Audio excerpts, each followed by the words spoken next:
You don't lose your old identity all at once.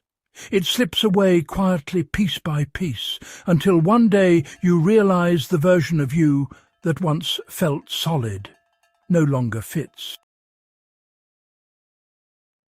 And that realization is unsettling, because most people think growth feels like progress, like confidence, like clarity.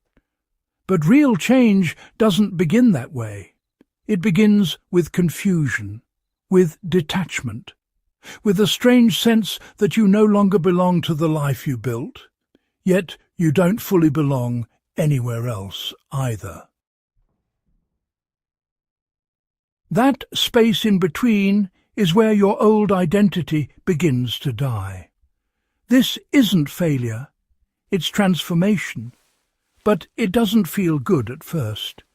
The version of you that got you here cannot take you further. Every identity is built for a reason. The way you think, behave, react, it all formed through years of experience. You became disciplined because you had to. You became agreeable because it kept peace. You became strong because weakness wasn't an option. That version of you served a purpose. But what works in one phase of life can quietly become a limitation in the next. The mindset that once protected you can start restricting you. The habits that once gave you control can begin to suffocate growth. And here's the hard truth.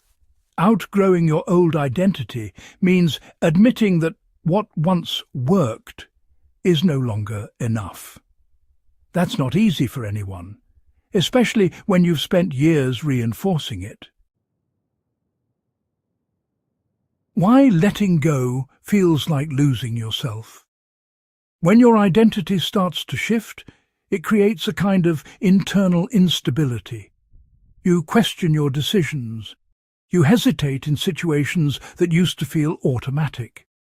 You feel disconnected from routines that once defined you. It can feel like you're falling apart. But what's actually happening is deeper than that. You're separating who you are from who you learn to be. For example, if you've always been the reliable one, the moment you start setting boundaries feels wrong. You feel guilt. You feel like you're betraying something. But you're not losing your identity. You're refining it. The discomfort comes from breaking familiarity, not from doing something wrong. The loneliness that comes with change is, well, one of the most overlooked parts of transformation. It's not always about physical isolation, you know, but more about emotional distance. As you change, your conversations start to change as well. Your tolerance for certain behaviours shifts, and honestly, things that once entertained you just no longer hold your attention. And bit by bit, you start feeling out of sync with people you've known for years. This is where, honestly, many people turn back. Not because they want to, but because the discomfort of growth feels heavier than the comfort of staying the same. Familiar environments, even if they're limiting, feel safer than the unknown. But if you stay where you've outgrown, you don't preserve yourself. You dilute yourself. How to navigate the death of your old identity? Well, this process isn't about destroying who you were. It's about understanding it, then choosing what still aligns. Start by identifying what feels forced in your current life. Pay attention to where you feel drained, where you're acting out of obligation rather than intention. Those are signs that part of your identity is outdated. Then give yourself permission to pause before reacting. If you're used to saying yes, pause before agreeing. If you've used to avoiding conflict, pause before staying silent. That pause creates space for a new response. For instance, instead of immediately agreeing to something that doesn't sit right, say, "I'll think about it." That small shift begins to separate your automatic identity from your conscious self. Another step is to spend time reflecting without distraction. Not to overthink, but to observe. What do you actually want now? Not what you've always wanted. Not what others expect. What feels aligned today? Clarity doesn't come from rushing. It comes from honest observation. Why growth feels like grief? There's a reason this process feels heavy. You're not just gaining something new, you're losing something familiar. Even if your old identity had limitations, it was known. It was predictable. It gave you a sense of control. Letting go of that feels like losing stability, even if it leads to something better. That's why growth often feels like grief.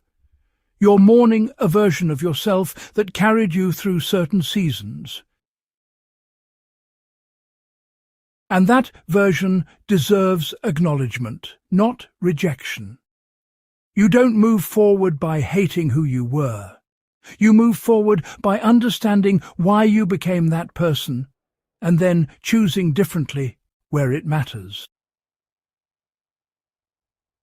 What comes after the breakdown? There comes a point where things begin to settle. The confusion starts to clear. The hesitation becomes confidence, not because you have all the answers, but because you trust yourself more. You stop trying to fit into old roles. You stop forcing old patterns. You begin responding instead of reacting. And most importantly, you feel more aligned. Not perfect, not finished, but real. You start making decisions that reflect who you are now, not who you used to be. Your relationships shift. Your priorities change. Your sense of direction becomes clearer, not because everything is certain, but because you're no longer pretending. The courage to let the old version of you go. Most people never fully evolve because they're just, too attached to who they've been. They cling to identities that no longer serve them because it feels safer than stepping into the unknown. But, staying the same has a cost. The question is whether you're willing to pay it. Because the death of your old identity isn't the end of you. It's actually the beginning of something more honest, more aligned, more intentional. But it does require letting go. Not recklessly, not all at once, but consciously. And if you're in that space right now, where things feel uncertain, unfamiliar, even uncomfortable, understand this clearly. You're not lost. You're in transition. And honestly, that's exactly where real change begins. If this gave you clarity, don't keep it to yourself. Share it with someone who's going through the same shift. And if you want more content that challenges how you think and pushes you to grow beyond old limits, subscribe and stay connected.